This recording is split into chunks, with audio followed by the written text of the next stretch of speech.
бай адамдардың үйінде үлкен кітапханасы болады, олар кемі 1 сағат 2 сағат күнде кітап оқиды.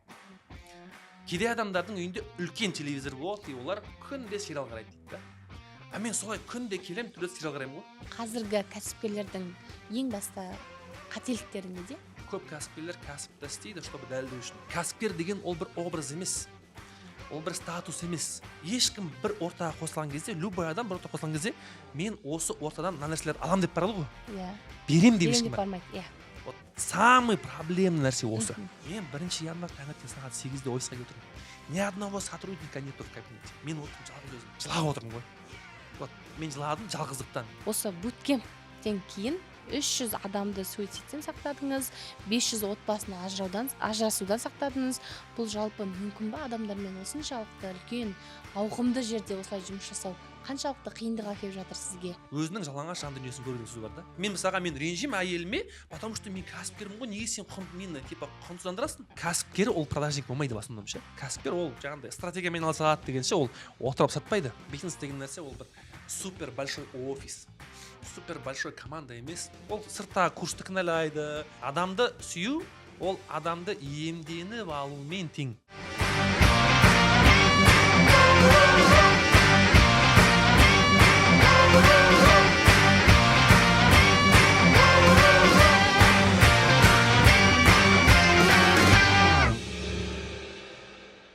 Бисмиллах, баршаңызға сәлем. Ұстаз болу жүректің батылдығы, ақылдың парасаты. Әрбір жанның бір өмірінде ұстазы болады деп білемін. Себебі менің өзімнің әр істі бастаған кезде жол көрсеткен ұстаздарым болған. Сол сияқты бүгін менің осы алғашқы кәсіп бастауыма себепкер болған, табысты болуыма себепкер болған ұстазыммен подкаст болады. Жалпы бүгінгі подкастта ұстазымның жүріп өткен жолы, кәсіпке деген көзқарасы, шәкіртке деген ыстық ықыласы туралы әңгімелесетін боламыз.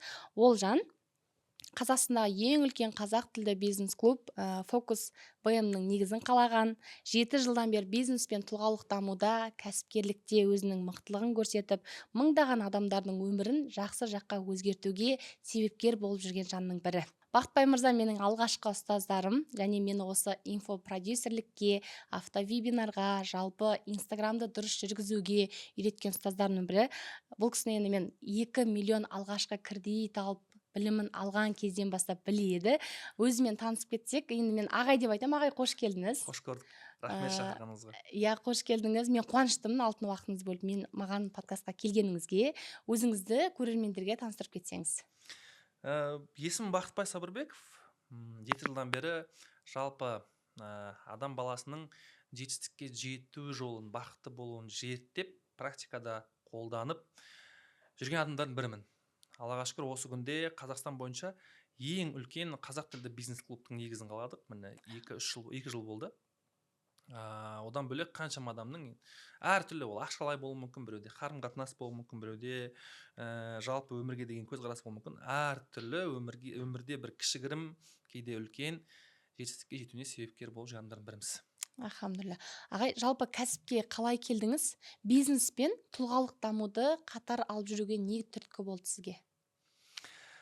Ең алды кәсіпке келместен бұрын жалпы адамның ойлау жүйесі қалай жұмыс жасайды, сосын өмірге деген көзқарасы қалай өміріне әсер етеді, содан басталды барлығы. 2016 мекен, 2015 бекен, мен Алматыда анам екеуміз анамның сіңілісінің үйінде тұрамыз. Сол кезде қарындасым бар, Ақбота деген. Енді менің өмірімдегі сол кездегі проблемаларды ол қарындасым көріп жүреді да. Просто мына кітапты оқып көрші дейді. Ол кітап Валерий Синельниковтың «Возлюби свою болезнь» деген кітабы. Мен соны бір рет оқимын да түсінбеймін ғой, қуама, как это возлюбить свою болезнь? Типа адам өзінің ауруын жақсы көрмейді ғой. Қалай ол? Ол андай бір қиын бір ауыр мысалдармен келтіреді, там наукамен түсіндіреді, маған өтпейді. Бірақ менде ойға қалады ана жақта кітаптан ше. Получается, адам не то что өзінің өміріне, даже денсаулығына өзінің ойымен әсер етеді екен ғой деген ойға қалады. Одан кейін 2017 жылы бір кәсіпкер боламын, үйтем деген оймен келген жоқ, маған ақша керек болды. Реально өмірді өзгерту керек болды. Потому что вот жопасына до конца түстік қой. Қандай минусқа кірдіңіз? Ол кезде минус болғанда өмір вообще быт кеткен. Біріншісі інімнің басына іс түсіп, ол вообще алысқа кетіп қалады. Анамыз екеуміз Алматы қаласында бір жылда 5 квартира болғанда 5 временка ауыстырамыз ғой, потому что біреуін төлейміз, екінші төлей алмай қаламыз, шығар жеді. Потом басқа біреуіне барамыз, потом басқа 5 ауыстырдық та. И мен шаршадым бір күні, все, устал, так невозможно жить. И бір мені іштей қатты бір сындыратын, намысыма тиетін бір жағдай болады да. Бір үлкен бай кісінің бір әңгімесі қатты әсер етеді. Сосын мен барып ойланып сұраймын, Гуглдан сұраймын, бұл кезде Қазпоштада сортировщик, одновременно курьер, одновременно грузчик болып жұмыс жасаймын. Гуглға сұрақ қоямын ғой, в чем разница богатых и бедных людей деп. И Google әртүрлі мақала береді. Как раз осы сұрақ қойып жатқам ғой сізге қазір. В чем Бай разница адам, деп? иә. Иә. Вот сол кезде маған Google әртүрлі мақала береді. И бір мақалаға просто кіріп қарасам, мынандай сөз, мен кейін білдім, ол оказывается Роберт Киясакидің айтқан сөз екен да. Ол кезде оның кім екенін білмеймін даже, просто мақаланы оқимын, мақала жазылып тұр. Бай адамдардың үйінде үлкен кітапханасы болады, олар кемі 1 сағат, 2 сағат күнде кітап оқиды деп. Кедей адамдардың үйінде үлкен телевизор болады, и олар күнде сериал қарайды дейді да. А мен солай күнде келем, түрде сериал қараймын ғой. Как раз сол кезде запах клубники деген хит болып жатқан, соны қараймын күнде, короче. Сол кезде дың ете қалды. Вот почему я бедный человек деп ше. Сразу үйге келем, телевизор тоқтан сұрап, мама айтам, мама, давайте вот мен өзгергім келеді, телевизор қарамай ақ қояйықшы.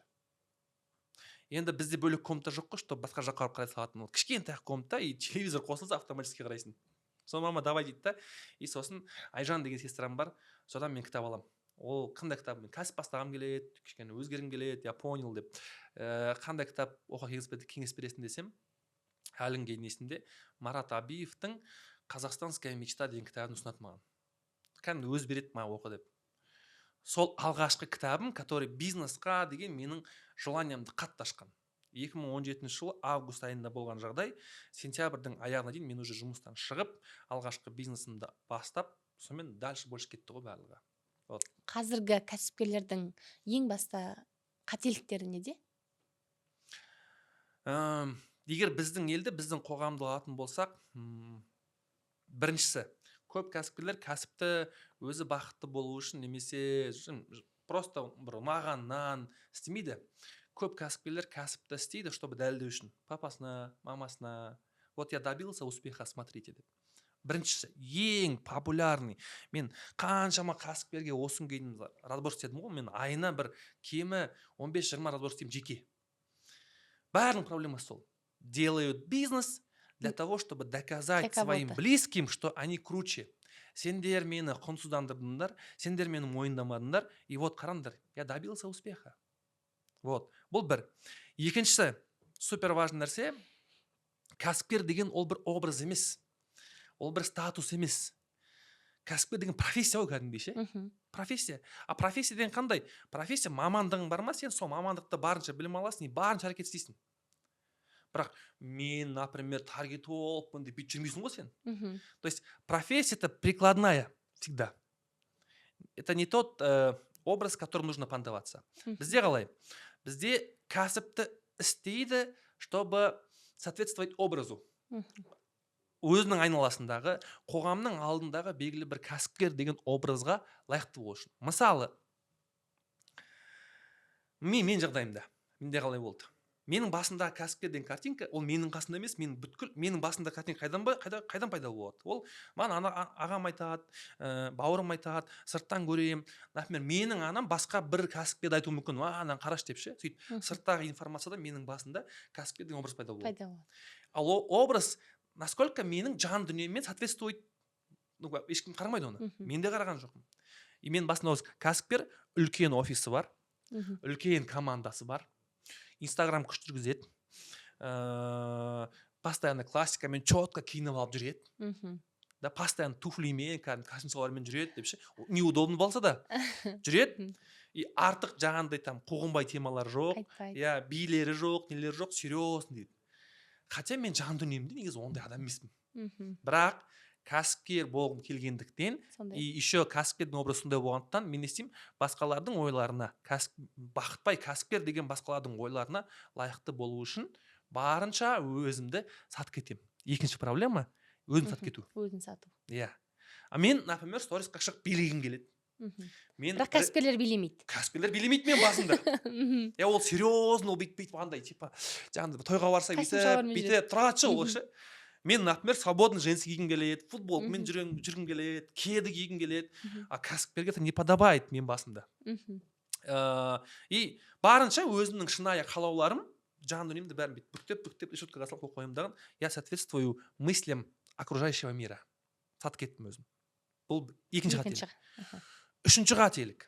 Кәсіпкерлердің кәсіп бастаған кезде жіберетін қателігі, бизнес она охватывает все твое время. Кәсіпкердің кәсібі, ол то есть кәсіпке бүткіл уақытын арнап тастайды. Иә. Андай сөз бар да, мы создаем бизнес для того, чтобы освободить свое время и заниматься как бы жизнью. Правильно? То есть біз кәсіп жасаймыз, ақша табамыз, чтобы еркін өмір сүру үшін деп. Негізі сол ғой по идее суть. Бірақ байқасаңыз, көп кәсіпкерлердің барлығы кәсіп ашқанда өзінің кәсібіне найымға жұмысқа тұрып алған ғой. СММчик, майблогер жүргізеді. Бәрін істейді, даже өзін істемесе де, проблема жоқ. Өзін істемесе де, таңертең сағат 9-да офисқа ұрылады. Как положено, 9-да офисқа ұрады, кеш сағат 10-де қайтады. И нон-стоп пашт. Мен айтам сонда, онда не үшін сен бизнес бастадың? Егер сен бос уақытың болмаса, егер сен өзің маған нәрсемен айналыспасаң, зачем тогда? А проблема неде? Проблема мен болмасам ешкім істей алмайды. Адам кетеді да, например, кәсіп қалай басталады? Сен бір продукт таптың, сатып көрдің, получилось. Кто красавчик? Я красавчик. Потом көбірек саттың, көбірек ақша таптың, кто красавчик? Я красавчик. И басқа біреу келсе, сен автоматтан бүйтіп ойлайсың ғой. Мынау чорт, мен сияқты атамайды деп ойлайсың. Мынау чорт, мен сияқты контент істей алмайды. Мынау чорт, мен сияқты сабақ бере алмайды деп ойлайсың. Сіз өйтіп маған не айтып жатсыз десең. Сізді мен точно шақырған ғой деп. Мынау типа, а ол тәкаппарлық қой. Кәсіпкер из-за того, что у него что-то получилось, он думает, я лучший. А другие не могут так. Кәсіпкердің кәсіпкер емес адамнан айырмашылығы біреу ғана. Кәсіпкер может принимать риски, делать риски, управлять рисками. Болды. Басқа сотрудниктардан айырмашылығы жоқ. Сенен де күшті сабақ беретін біреу болуы мүмкін. Сенен де күшті контент істейтін біреу болуы мүмкін. Сенен де күшті прогрессивдан болуы мүмкін да. Вообще проблема жоқ. Бірақ біз ойлаймыз, мен күштім бәрібір деп. Иә. Бұл үшінші проблема. Төртіншісі самый осы проблемадан шығатын төртінші проблема, бұл кәсіп істеген үшін отбасының алдында өзінің тәкаппарлығын көрсетеді. Я же делаю ради вас. Сендер үшін ақша менде де болған нәрсе болған да. Сен кәсіп істеп жатсың да. Кәсіпті бірінші орында сен өзің үшін істейсің. Например, айтады я, мен кәсіп істеп жатырмын, бизнес істеп жатырмын, отбасын асырау үшін дейміз ғой біз. А отбасын асырау деген қалау кімдікі? Менікі ғой. Получается, мен өзім үшін істеп жатырмын. А может, менің отбасым ондай қатты байлығы қажет емес шығар. Может, мен әйелмен бала шағам, просто мен хотя бы 200 теңге тапсам да, қастарында болғаным қажет шығар. Бірақ олардың бай өмір сүрсін деген қалау кімдікі? Менікі. Сәйкесінше мен өзім үшін істеп жатырмын. И өзім үшін істей тұра, мен оларға не істеймін? Сендер үшін істеп жатырмын ғой мен деймін. Міндетсінен барып ше. Өзімнің қалауымды өзім істей тұра, мен олардың алдында міндетсінем. Сөйтем де айтамын, уақыт жоқ сендерге. Әке-шешеме, туған-сындарға уақыт жоқ. Бала-шаға, әйеліңе или әйелдер күйеуіне уақыт жоқ. Я делаю дело ради вас. Нифига ради вас емес ол. Ради себя мы делаем. Вот бұл төртінші қателік. Осының салдарынан көп проблема. Потом одан кейін отбасыда проблема пайда болады, ол ушығады, сосын қарыз пайда болады и вообще каша болады барлығы. Сонда оның барлығын баланс ұстап тұру үшін, жалпы сіздің қазір білеміз ғой енді фокус несі бар, бизнес-клуб бар да, соның идеясы қайдан туындады? Осындай бір бойдардан ба? Адам пайда болды ол. 2000 Ол үлкен клубта қазір қанша адам бар? Қазір 628 адам бар. Машаллах. Годовой подписка, чек үлкен. 628 адам бар, Аллаға шүкір. И Алланың қалауымен еще екінші, үшінші жылға создыратындар да көп. Бұл кәсіпкерлерге қалай көмектеседі осы фокус клубы? Вообще, негізі біз бұл жерде фокус клубқа біз былай айтамыз. Көп жағдайда байқасаңыз былайда бір курсқа баратын кезде, немесе бір ортаға баратын кезде, вот мысал ретінде сіз бір ортаға қосылғыңыз келсе, не үшін қосыласыз ол жаққа? Ортада жүру үшін. Ортада жүру үшін. Не үшін ортада жүргіңіз келеді? табыс табу үшін. табыс табу үшін, Ортада жүру үшін. ортада жүрсе мені өзгертеді, өзгертеді. ортаң қандай болса сен сондай Иә. боласың деген әңгіме ғой, бұл Иә. классика. Это, Поддержка да, дейді. это уровень 001, но есть сверх уровень қандай бар. Ешкім бір ортаға қосылған кезде, любой адам бір ортаға қосылған кезде, мен осы ортадан мына нәрселерді алам деп барады ғой. Иә. Берем деп Берем ешкім деп бар. бармайды. Иә. Вот самый проблемный нәрсе осы. Біз айтамыз, фокус группаға біздің фокус бизнес қосылғың келе ма? Скажи нам, что ты можешь дать? Сен бұл адамдарға қандай пайдалы бола аласың? Фокус клубта бізде 600 бірден адам бар, бір-бірін нереально поддержка бәрін өтіп тұрады. Неге? Өйткені адам келген кезде берем деп келеді ше. Мысалы, осы недавно Алматы қаласында бізде үлкен іс-шара болды. 350 адам келді. Бізде Қазақстан бойынша 3 филиал бар, соны барлығы жинап келді. Шымкенттен, Астанадан, Атыраудан, Батыстан бәрі келген кезде алматылықтар сразу бүйтті да. Біз Алматыға қонаққа келген фокусниктарды қалай күтіп аламыз деді. 3 күн не ұйқы жоқ, не күн жоқ, не түн жоқ. Таңнан кешке 3 күн күтіп алды ғой бәрі ше. Ресторан, там тусовкалары, там жататын жерлері, бір фокусниктің үйінде 12 адам қонып отырды ше. Машаллах.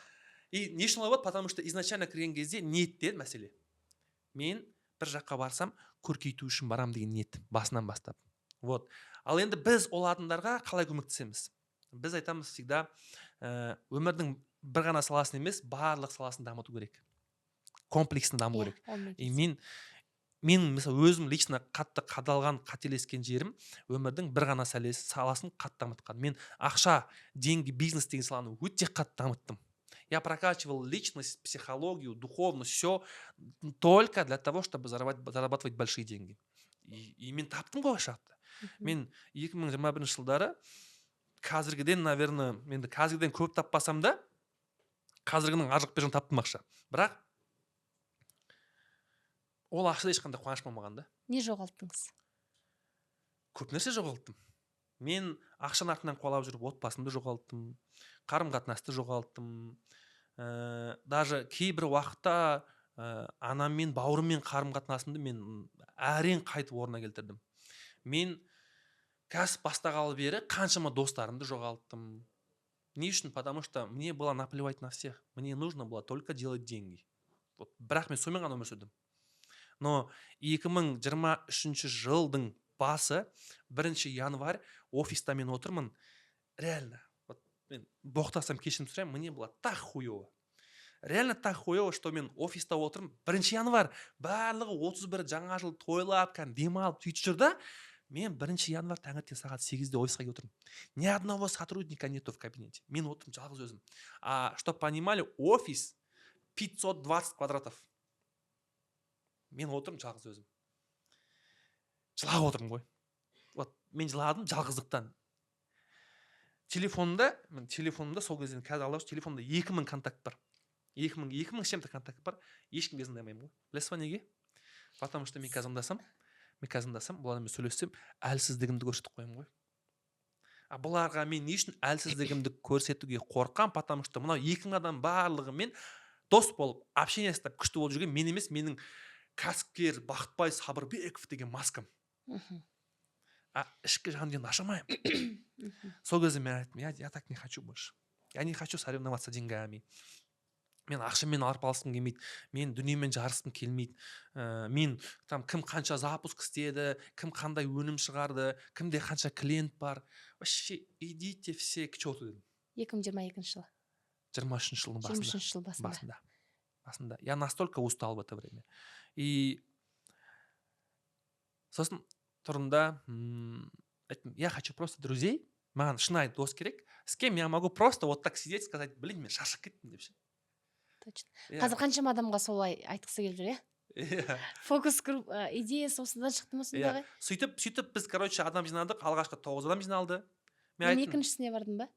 Сіз бірге келдіңіз ғой сіз? Біріншісіне бардым. Январда, помните? Январда мен, иә. 9 адам болды, сосын сіздер болдыңыздар, бәрін жиналып жұмыс жасаған кезде. Бір кабинетте фокус группа, бір кабинетте сіз отырдыңыздар ғой. Вот, и сол 9 адамнан алған қалаумен өйту кезде продукттың идеясы да жоқ. Мен айттым, просто мен ештеңе білмеймін. Вот такие 1, 2, 3, 4, 5, 6 мақсат бар. Соған бірге жетейікші. Қиын болады. Иногда күшті болады, иногда ауыр болады. Но давайте вместе просто. Без маски, без высокомерия, без эгоизма. Просто. Менде сен барсың, сенде мен бармын. болды. И содан кетті. Қазір міне 625 адам. 625-тің Инстаграмда жүрген эксперттердің бәрі біледі. Мен Инстаграммен ондай қатты запуск істеп жатқан жоқпын осы күнге дейін ше. Бірақ 625 адамның почти 70-80% сарафан кімеге адамдар. Машалла. Бір-бірін іздеп келеді бәрі ше. Енді себебі біз енді көріп отырмыз. Менің білетіндерімнің өзі, сіз ағай, осы буткемптен кейін 300 адамды суицидтен сақтадыңыз, 500 отбасын ажырасудан сақтадыңыз. Бұл жалпы мүмкін ба адамдармен осыншалықты үлкен ауқымды жерде осылай жұмыс жасау қаншалықты қиындық әкеліп жатыр сізге? Болмаса ол адамдарға қаншалықты қиын болып жатыр? Сен қатысқанда білемін ғой қалай қиналғаныңды. Бізге ауыр, жеңіл деп айта алмаймын. Ну, иногда ауыр, иногда жеңіл, зависит келген адамдарға байланысты. Бірақ келген адамдарға ауыр. Өзімен жұмыс жасау ол анда сұрақ болғанда, по-моему, мен кім айтқан ұмытып қалдым, бір философтың сөзі бар еді. Адамға ең ауыры жалаңаш жан дүниесін көру деп ше. Адамға ең ауыры өзінің жалаңаш жан дүниесін көру деген сөз бар да. Яғни адамдарға шынымен қиын шынайы өзіне без маски қарау. Мысал ретінде бір кәсіпкер болуы мүмкін. Айтады да жаңағындай ше. Ой, мен там көлік алғам, 32 елге саяхаттағам, осыншама подписчигім бар, осындай бизнесім бар, осындай білімім бар, дипломым бар, достижением бар деп. Регалия өте көп айтады. Оған тұрып, сен осының барлығынсыз кімсің десең, бітті қаралған жер осы жер ғой. Вот без всего этого кімсің? Мысалы, Гүлзат ханым подписчиксіз, достарысыз, ортасыз, өнімісіз, білімісіз, тауарысыз, жеке брендісіз, вообще, қазіргі бүткіл бар жетістіктердің бәрін алып тастаса, кім Гүлзат ханым? Ешкім. Сложный вопрос қой. Вот сол ешкім екенін қабылдау, вот самое сердце ол ше. Самое больное. Тот момент тоже мне было больно. Ешкім болу сол жерде. Мен Гүлзат ханым болғым келді да ол жерде ше. Қалай ағай? Сол қиын. И сіз буткемпте болдыңыз ғой айтпақшы. Сол кезде. Сіз айтқансыз ғой, Гүлзат ханым емессіз деп ше. Шешіңіз маскаңызды дегенде. В смысле деп. Вот. Бірақ нәрсе бар да, вот буткемпте адамдар неге жағында келіп, олар отбасылық қарым-қатынасты жақсарып кетеді. Или там қарыздар жабылып кетеді. Көп жағдайлар күшті болады да. Неге? Мысал ретінде отбасылық қарым-қатынасты алатын болсақ, не үшін бір-біріне претензия көп, обида көп. Потом мен мысалға мен ренжимін әйеліме, потому что мен кәсіпкермін ғой, неге сен мені типа құнсыздандырасың? Мен күшті жұмыстар жасап жатырмын ғой, почему ты меня обесцениваешь? Мен саған күшті сыйлықтар беріп жатырмын ғой, неге сен мені құнсыздандырасың? То есть мен белгілі бір образда болғаннан кейін ренжимін да оған. Сен менің образыма типа тиіватсың деп ше, маскама тиіватсың сен мен деп ренжимін. Когда вот это все можно убрать, мен ешкім емеспін десең, онда анау кісінің ренжігені адекватно болып қалады ше. Ол реально ренжіп жатыр, потому что оған мынау қажет емес, оған мынау ешкім емес, бақытбай қажет та. Просто бір сөйлесші мен шай ішейікші деген сияқты ғой. А мен оны мойындамаймын, потому что мен ойлаймын өзімді бақытбай кәсіпкер там деп ше. Вот буткемпте біз масканы когда вот срываем, человек понимает, что он никто, и мынау адам, қарым-қатынастағы адам, никто екенін біле тұра бірге. И на самом деле ол мен емес, мен оны құнсыздандырамын. Мен оны сыйлауым керек еді ғой. Мен ұмтылуым керек еді ғой деп. И вот в итоге соны түсінген кезде, ол уже в роли хорошего мужа может быть. Проблема андай ғой, біз белгілі бір образда қалып қоямыз. Жаңағыдай мықты кәсіпкер, там бизнес-вумен, блогер, там бүткіл образдан қалып шығамай қаламыз. Бірақ үйде отырған отбасыңа сенің ол сырттағы образдарың вообще нафиг не нужен. Оған адам керек. Оған оттегі керек. Оған сенімен бір ауада демалғысы келеді деген сияқты ғой. Оған сені тыңдағаны қажет. А біз мына жақта қалып қаламыз. Сосын үйге де, вот ана нәрсе бар ғой. Мен кәсіпкермін, короче, офиста андай ғой. Офиста как военный. Мен андай кәсіпкер болғам да, офисқа кірген кезде команданың бәрі фұрқ кетпейді, кабинеттердің бәрі жиналып қалатын дейді ше. То есть мен жүрген кезде алдым ешкім тұрмайтын. Сонда қатал болғам ше. И сол образда үйге келетін ғой ше. Типа мен сонда образ шықпайды. А мен үйде ондай болмауым керек қой негізі. Вот. Енді бір образда қалып қалды. Буткемпте этот образ разрушается. Человек понимает, что он никто. Вообще, өмірде біз просто адам екенімізді түсінеміз да. Базовый комплектация мен адаммын. Ешкім екенімді түсінсем, егер мен ешкім екенімді түсінсем, мен любой адам бола аламын. Үйде әке, күйеу, балаға, анаға бала, бауырға аға, кәсіпте кәсіпкер, инстаграмда блогер, звондағанды сатушы деген сияқты бола аламын да. Но проблеманың барлығын бір өзі қалып қоямын. Енді представляете, нестыковка қандай да? Мысал ретінде кәсіпкер ол продажник болмайды в основном ше. Кәсіпкер ол жаңағыдай стратегиямен айналысады дегенше ол отырып сатпайды. Иә. Бірақ бывает так, что сенде кассовый разрыв болуы мүмкін. Любой бизнесте кассовый разрыв болады. Иә. Любой бизнесте проблема болады. Сондай кезде мен тек қана стратегиямен айналысамын деп отырсам, ол тупизм ғой. Тебе нужно продавать, идти продавать, все, команда кетіп қалды, там операционный шығын бар, төлеу керек, ақша керек. Мен кәсіпкермін, мне нужна стратегия, команду собрать десең, это же вообще неадекватно келмейтін нәрсе да. Менде, например, болады, любой бизнесте кассовый разрыв болады, жылына бір рет екі рет болады. Менде болған кезде я понимаю, что команда қазір с нуля ақша жасай алмайды, потому что оларда предпринимательский жылқы жоқ. Оларға айтасың істейді, но они не могут, как ты, создавать деньги. Они могут исполнять функции, задачи закрывать, но не могут создавать деньги. И создавать деньги – это моя ответственность. Мен не стим. Так, все, безде кассовый разрыв, не хватает 15 миллионов тенге. Что я делаю? Я начинаю продавать сам лично. Да. Сторисқа шығып болсын, звондап болсын. Недавно, например, бізде үлкен іс-шара болған кезде кассаға ақша жетпей қалды, примерно 10 миллион теңге жетпей қалды. Мен айтпаймын ғой, енді продажниктерге 10 миллион теңге тауып келдім деп ше. Или финансистқа сен қуасың ба, қалай жетпей қалды айтпаймын. Потому что үлкен іс-шара, қымбат іс-шара жасаған менің қалауым, сонымен жасалды, жетпей қалды ақша. Что я сделал? Отырдым, айттым, Бақытбай, сен күшті спикер, наставник, там, кто еще, стратег деген корону алды шешіп қоя тұр. Надень маску, корону продажника. Ты продажник теперь. Все. Сенде қандай, сенде чат бар, инстаграм бар, телеграм бар, продавай. Болды, продавай. Недавно болған продажа. Недавно болған продажа. Недавно болған продажа, по-моему. По-моему, да. Вот, и отырдым да, мен саттым. А жоқ, мен мастер-группа аштым. Мастер-группа мен инстаграмға шығармадым даже. Инстаграмда айттым, мастер-группа аштым деп. Вот, мастер-группа аштым, 1,5 миллион теңгемен. Қазір уже Алланың қалауымен 12 адам жинап алдым. Из них 10 я собрал, 8, 8-ін я собрал за один день. Без инстаграма просто отырдым. Менің айналамда қандай адамдар бар, инфобизнесте масштабқа шықсы келетін. Списогін істедім, звондадым, например, условно говоря, кім? Жәнібек Мақаш деген бауырым, эксперт. Мен араласып жүрген адам, білем, ол масштабқа шықсы келетін білем. Звондадым, Жәнібек қалайсың? Менде андай жоқ уже, мен оған өзімді сатпай, ой, өзі келсін деген жоқ қарғанда. Проблема менде ғой, мен шешуім керек қой. Жәнібек қалайсың? Жақсы ма? Жақсы, крас. Жәнібек сен масштабқа шыққың келе ма? Я шыққым келеді. А что мешает? Мына кедергі. Хорошо. А сенде қазір осы айналысып жүрсің ғой инфобизнеспен, қандай проблема боль бар? Он говорит список. Бүткіл осының бәрі. Мен айтамын, енді осы проблемалардың бәрін шешетін 1 жылдық продукт болатын болса, ол қандай болу керек? Ол айтады, маған 1 жылдық продукт болатын болса, осы проблемалардың бәрін шешіп, масштабқа шығатын болатын болса, ол мынандай болса, офлайн болса, шетелде болатын болса, аралас болатын болса, өзі айтып берді бәрін маған. Мен айтамын, круто, хорошо. Енді мына айтшы, мен қазір мастер-группа істегім келіп жатыр, 1 жылдық инфобизнесте масштабқа шығу бойынша сен мені танисың, білесің, маған сенім арта аласың. Мастер-группаны сен ойланбай вообще, бәке болды, мен мастер-группаны вообще алам деп ойланбай айту үшін, ол қандай ұсыныс болу керек деймін. Ол айтады, осындай ұсыныс болатын болса, мен ойланбай айтамын дейді. Алам дейді. Мен айтамын, болдым да. Все, жәке, тура осындай ұсыныс менде бар. Міне мастер-группа программасы примерно осындай, уақыты примерно осындай, бағасы 1,5 миллион теңге, нәтижесінде осы нәрселер болады. Аласың ба? Алам, давай. Все, счетную оплату жібердің, 1,5 миллион теңге төледі, болды. 30 минут әңгіме. Мен оны сен істей алмаймын, егер де мен айтсам, я же предприниматель. Я, мен Бақытбай Сарыбекпін ғой, наставник, мен звондай еще сөйлесуім керек. Еще мен өзім қазда істеуім керек. Нифига себе продажниктер бар, істесін деп айтатын болсам, мен 1,5 минут күтіп отырамын әлі бір ай.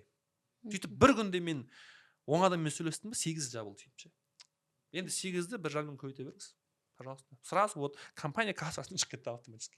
Машалла, ол қандай керемет күшті дүниені айтып бердіңіз аға. Негізі көп кәсіпкерлерде кәсіпкер емес жандар осылай да жасауға болады. Кәсіпкерлер вообще күшті енді. Бизнес деген нәрсе ол андай ғой всегда.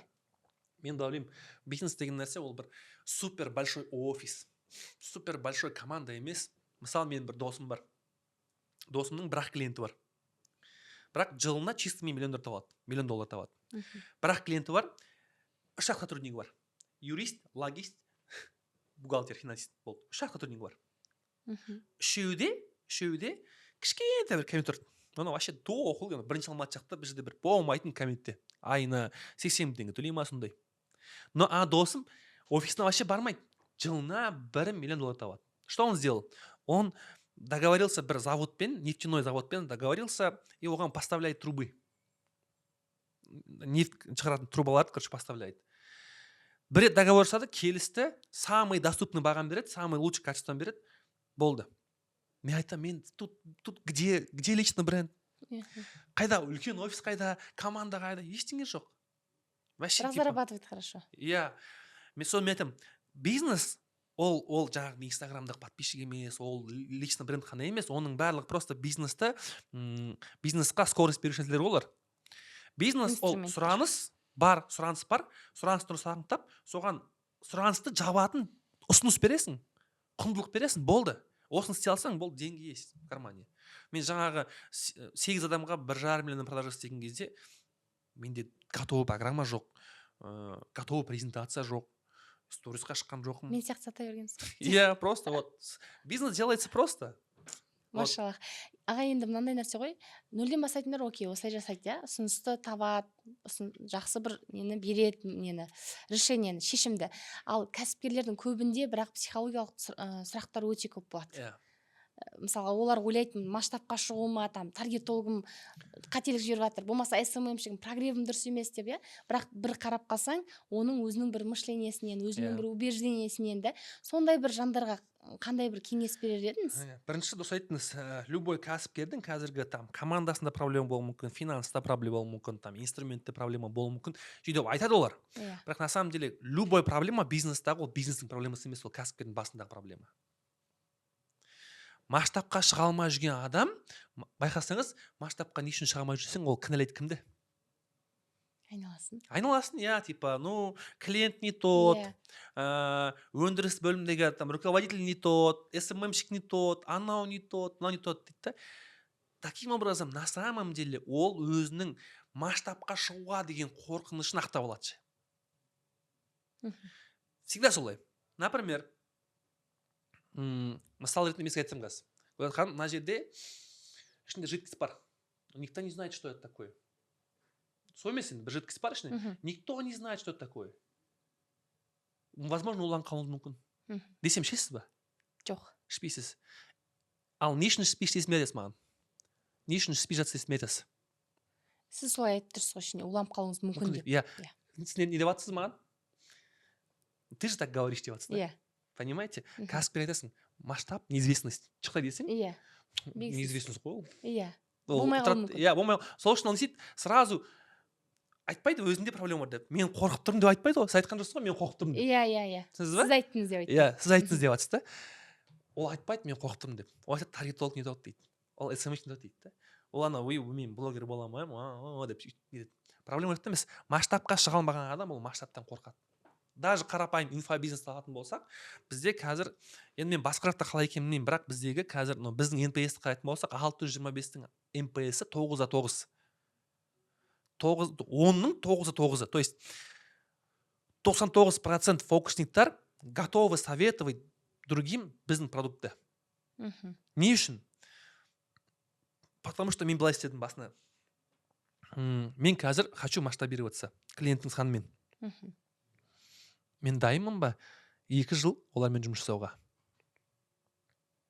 2 жыл ай сайын офлайн жұмыс жасайсың, зумға шығасың, ішінде там волокита көп, ішінде неше түрлі там негативтер болуы мүмкін деген сияқты. Дайынмын ба? Білмеймін. Қорқынышты ма? Қорқынышты. Но я же могу учиться.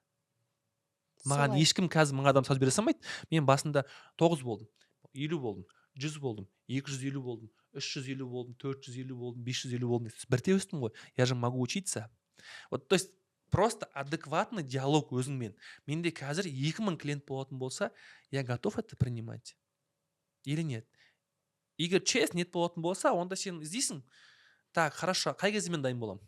Менде уверенность күшті болған кезде, немесе менде навыки выступления күшті болған кезде, или менде, например, ораторский искусство күшті болған кезде, или менде продукт күшті болған кезде сияқты ше.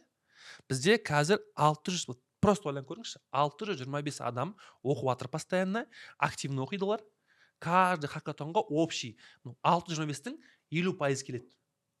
300 адам. Иә, 300 адам келеді. Офлайн жұмыс жасаймыз ғой біз 2 күн бойы.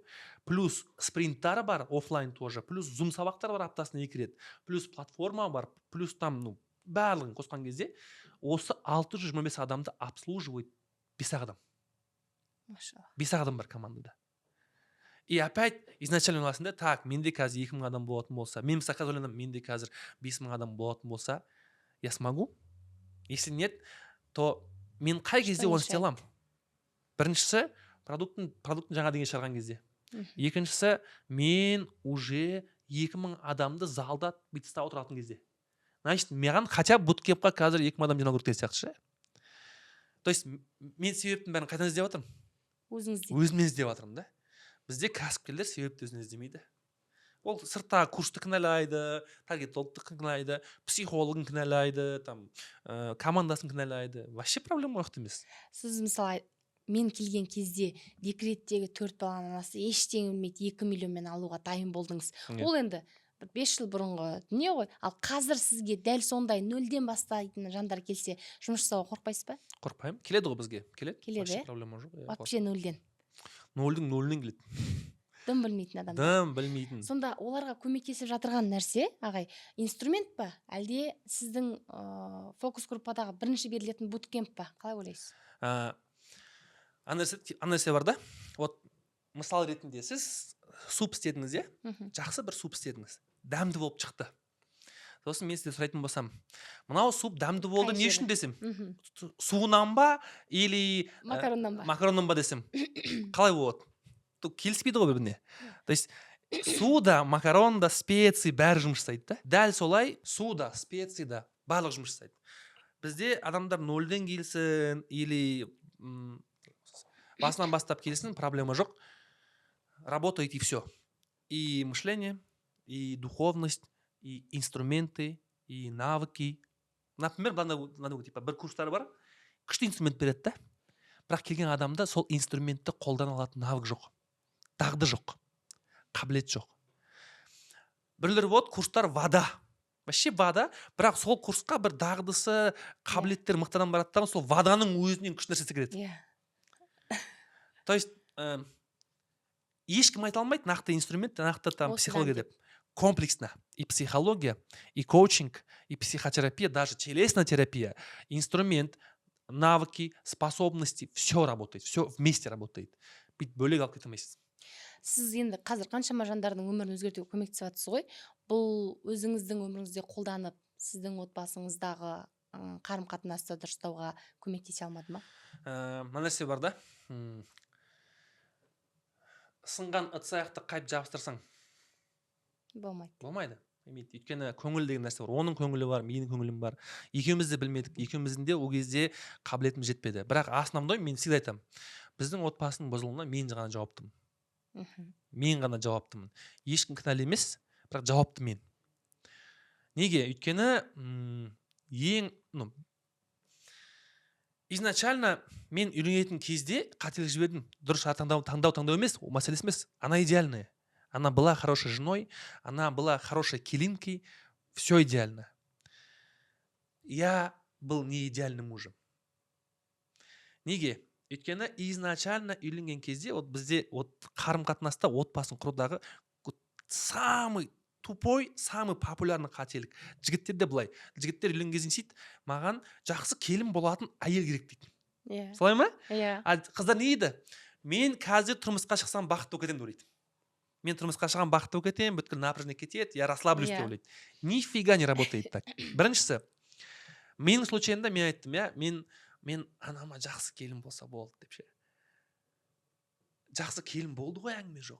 Бірақ ол жалпы жақсы әйел болғанмен маған жақсы емес та. Сіздің идеалыңыз, сіздің ойыңыздағыдай емес. Неге? Өйткені изначально мен маған жақсы әйел бола ма, немесе мен онымен бірге бақытты болам ба, бізде ортақ құндылықтар бар ма, ортақ әңгіме бар ма деп қарамадым ғой вообще мен. Мен тек қана жақсы келін іздедім.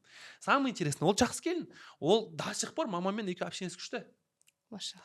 Екеумізде ғой проблема бар, түсінесіз ба? Соны қанша жылдан кейін білдіңіз мысалға? 6 айдан кейін білдім. 6 айдан кейін что-то не то уже. Сіз 6 айдан кейін білдіңіз? Үйленгеннен кейін 6 айдан кейін вообще как бы ғой типа мынау арабша сөйлеп жатыр, мынау қазақша сөйлеп жатыр, бір-бірін түсінбейтін. Келмейді вообще. 6 айдан кейін біз 3,5 жыл ол да жұмыс жасады қарым қатынаспен, мен де жұмыс жасадым, бірақ келмейді. Калибр не тот, разный. Оған басқа күйеу керек. Мен вообще басқа нәрсе істегім келеді. Например, мен үйде отырғым келмейді, мен вообще масштабқа шыққым келеді, менің мақсаттарым бөлек деген сияқты. Ол айтады, маған ол нәрселер қажет емес, менің қасымда отыршы, просто айлыққа жұмыс істесең де менің қасымда отыршы дейді. Мен айтамын, мен олай бола алмаймын. Сонымен келмейді, ақыры бұзылды. Кто допустил ошибку изначально? Я допустил. Мен қарамадым да. Мен ойладым, енді қараңыздар, условно говоря, мысал ретінде, ер бала өзіне әйел таңдамаса, ол жаңағындай менің жанымның тыныштығыма, көзімнің қуанышыма, тәнімнің рахатыма деп қарамаса оған, тек қана идеальный келін деп қарайтын болса, идеальный келін, по сути, служанка ғой де ол. Қандай еркекке хочется спать служанкой? Қандай еркекке? Идеальная служанка, ну ладно, служанка. Мен құрметтеймін оны, бірақ ақсы өлмейді деген болады. Мен оны құрметтеймін, бірақ қаламаймын. Сосын басталады жаңа конфликттар, анау деген нәрселер. Қыздар дейді, мен тұрмысқа шығамын қазір. Тұрмысқа шығамын, сосын жеңілдеймін. Тұрмысқа шығамын, бақытты боламын, напряжением бәрі кетеді деп. Нифига, это олдың да случайында, қыздың да случайында ол потребительское отношение. Я хочу за счет мужа расслабиться, успокоиться и быть счастливой. Нет, олай болмайды. Қазақтың барған жеріңде бақытты боламын деп бар дейді да. Бірақ мен рахаттанайын деп барады ше. И сосын барады да бірінші гүл сыйлағанға, бірінші айфон сыйлағанға сына салады. Құндылық қарамайды ше. Супер важный нәрсе ғой, қарапайым. Мынау әйелді мен қарасам, оған көзім қуана ма? Оның қасында онымен сөйлескен кезде мен жаным тыныштала ма? Ол менің тәнімнің қуанышы болу, тәнімнің рахаты болу, мое тело хочет этого человека. Осы үшеуі бар ма? Екеумізді жан тынышталу үшін не істеу керек? Ортақ құндылықтар болу керек, ортақ мақсат болу керек, бір-біріңді түсіне алу керек деген сияқты. Жан тыныштығы болады. Көзімнің қуанышы ол визуально, қаншалықты менің вкусымда мына әйел жалпы. Сосын, факт ол. Любой еркек адам қарайды, мына әйел мені қаншалықты қызықтырады еркек ретінде. То есть и мораль, и душа, и тело қосылмаса, в принципе, ол жерде ешқандай отбасы шықпайды. Қазір сондай жанды тауып алдыңыз ба? Өзіңіз енді одан кейін ағай, мен сізді білем ғой, 2020 жылда біргеміз да. Өзім всегда бір проблема туындаса, ағай сіз боссыз ба деп жазам да сізге ше. Всегда бір енді сұрақтарыма жауап іздеуге тырысам сіз арқылы. Енді әрине бәріміз үшін Аллах идеал. Но бір себепкерлігін іздейміз да, біреуден сұрағымыз келіп тұрады, білгіміз келіп тұрады деген сияқты. Осындай моментте адамдар болады. Дұрыс емес сұрақпен барып қалатын. Мысалға, сізге отношение туралы сұрап келеді, болмаса білмеймін, біреу білмейді таргетті, бірақ сол адамнан таргетті қалай жүргізеді деп сұрап отырады деген сияқты. Болды ма сіздің случайыңызда осылай келіп қалған адамдар? Жоқ, менен самый главный, например, там политиканы, дінді сұрап келмесе болды. Қарым-қатынас, личность деген, личность қамтитын 5-7 сала бар да. Біріншісі ол отношение с собой, өзіңмен қарым-қатынас. Противоположный полмен қарым-қатынас, ол әйелің, күйеуің деген сияқты. Сосын бала-шағаңмен қарым-қатынас, сосын ата-анаңмен қарым-қатынас, сосын бар бизнес. Одан кейін барып әлеумет, қоғам и духовность, ислам бар да. Ислам неге соңғы десе, ол соңғы әрі бәрін қамтушы. Потому что өзіңнің қарым-қатынасыңда ол да аманат қой, енді денең де, санаң да бәрі аманат қой. Вот. Мен соңғы екеуіне жауап бере алмаймын, потому что бұл тым андай жоғары деңгейдегі нәрсе. Мен кеңес айта аламын, былай дұрыс деп ше, бірақ оған жауап бере алмаймын. Потому что бұл жақта әлеуметтік қарым-қатынас ол политика болып кетуі мүмкін деген сияқты да. Ал жаңағындай духовность деген нәрсе ол уже андай діни тұрғыда болып кетуі мүмкін. Оған қатты қарамаймын. Бірақ білгенше айтып отырсам. Но мен мынау бесеуіне конкретно айта аламын да. Мына жерде бүйтуге болады, мына жерде бүйтуге болмайды деп айта аламын. Екеуінде соңғысы әлеуметтік жағдаймен, байқасаңыз мен Инстаграмда осы күнге дейін бірде-бір рет әлеуметтік айтпағам. Сосын Инстаграмда ешқашан пәтуа бермеген мен. Исламда мынау болады, мынау болмайды деп ше. Неге? Потому что бұл жақта болады, болмайды деп айтуға келмейді. Не моя экспертность. А мына жақта мен айтыламын, мынау болады, мынау болмайды деп. Потому что бұл жерде напрямую психологиямен, личностьпен и инструментпен связаны нәрселер. осы 5 сала бойынша айта аламын деп жатсыз ғой, яғни Иә. өзіңіздің адамыңызды таба алдыңыз ба қазір? То есть екінші жартымды ма? Иә. Әлі ешкімге үйленген жоқпын. Былай айтайыншы.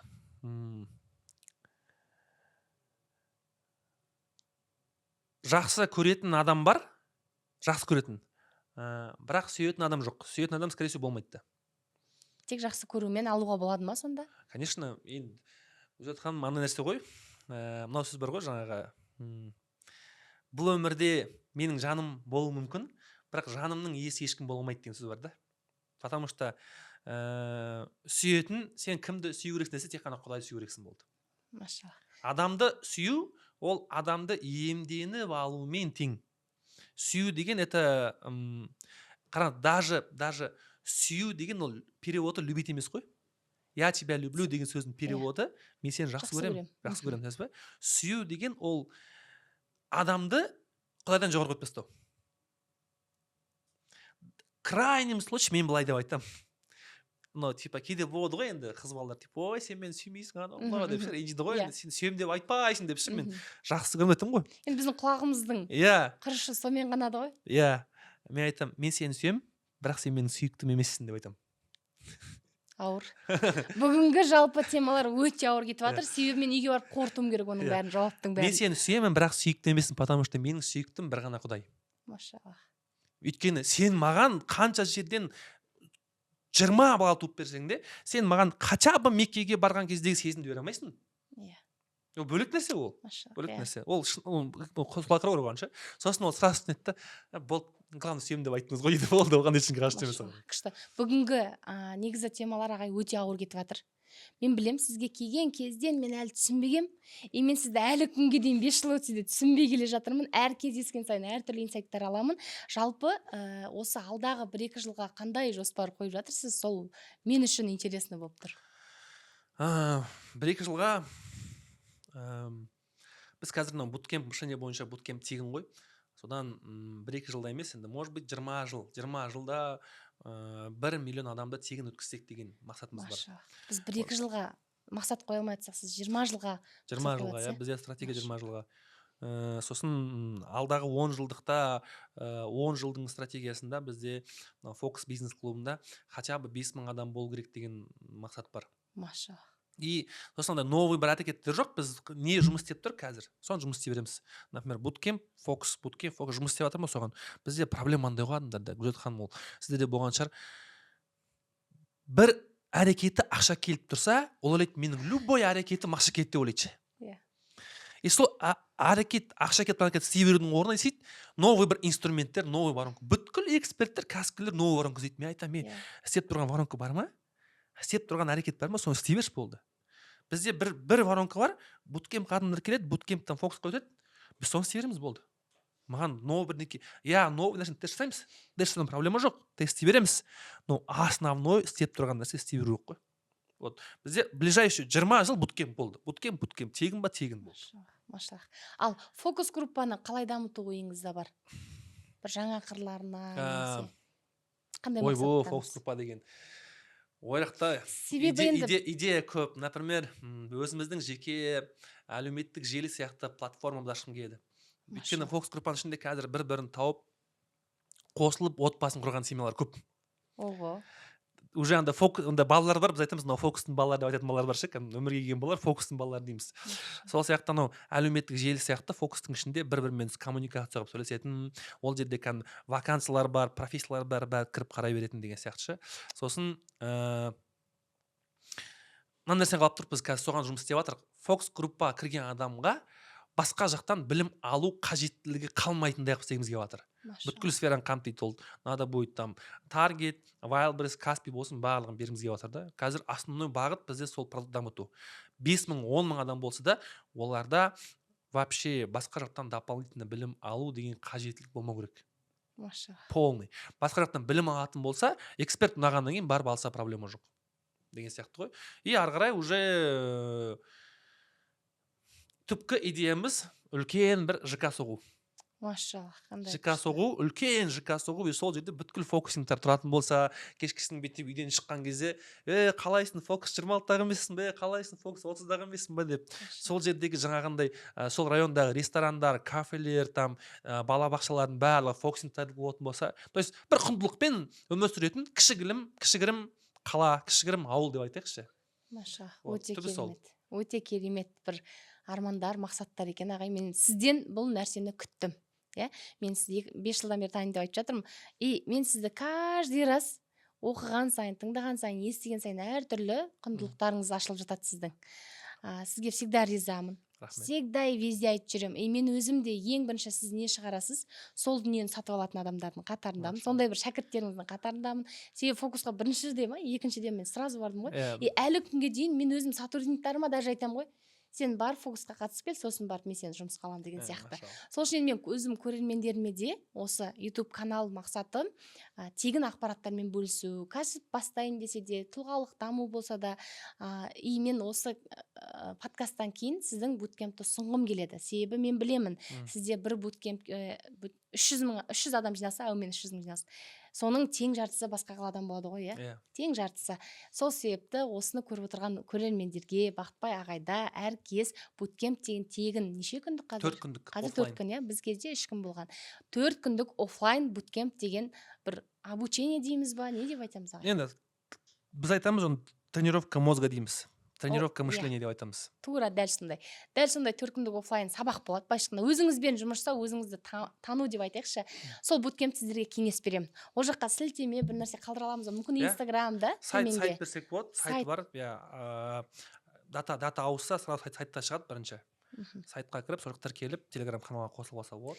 Енді мен неге оны кеңес беремін? Себебі мен 2020-дан бері сіздің айтқан дүниелеріңізді жасау арқылы әлі табыс тауып отырмын. Енді ол кезде мен 4 балам болған, қазір 6 балам бар. Әлі Аслан мырза екеуміз сізге әйтеуір бір қолымызға ақша түссе 1 миллион бергіміз келіп тұрады, бір сыйлық жасағымыз келіп тұрады, Бүгін де құр емеспіз. Бүгінгі осы подкастымыздың біздің спонсоры Queen Life компаниясы. Бізде енді анаңызға біреуін алып барасыз, әйелдерге арналған және өзіңізге арналған шампунь, бальзам. Бұл өзіңіз тұсауын кескен қазақстандық өзіміздің брендіміз. Ой, рахмет, Алла разы болсын. Ой, машалла.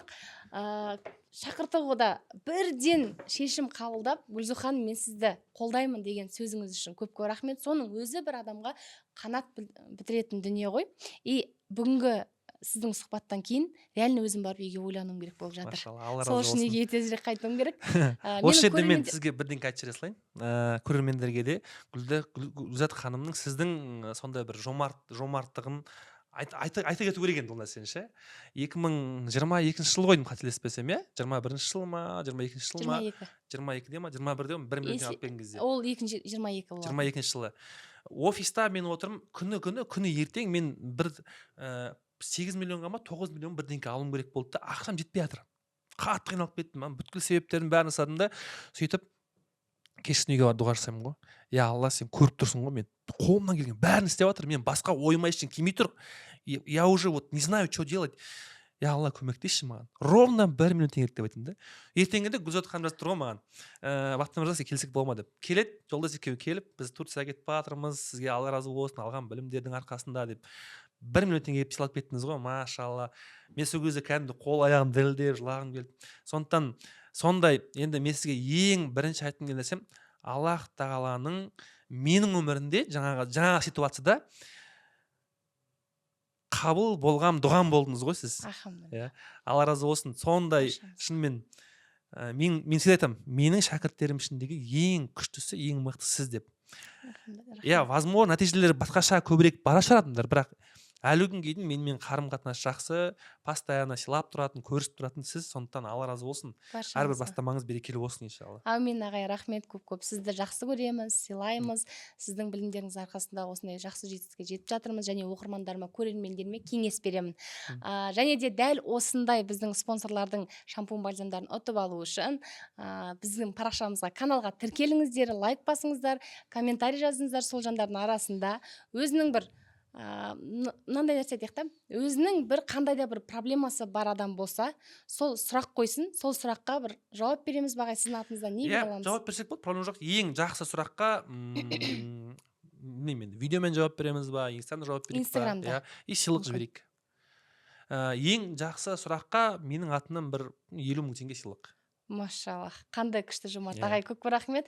Менің қолдап жатырсыз ғой. Онда былай болады, көрермендер, сіздер өздеріңізді бір мазалап жүрген сұрақтарыңызды қоясыздар, соның ішінен ең бір мықты сұрақты таңдап алып, ағай өзінің атынан 50 мың теңге сыйлық жібереді, біз өзіміздің сыйлықтарымызды жіберетін боламыз, және де сол сұрағыңызға Бақытбай мырзаның инстаграмнан жауап алатын боласыздар. Иншалла. Кәдімгі бір рилс арнайым арнайы сол сұраққа ше. Рилс арнайсыз ба Иә, еще? иншалла. Машаллах, көп рахмет ағай.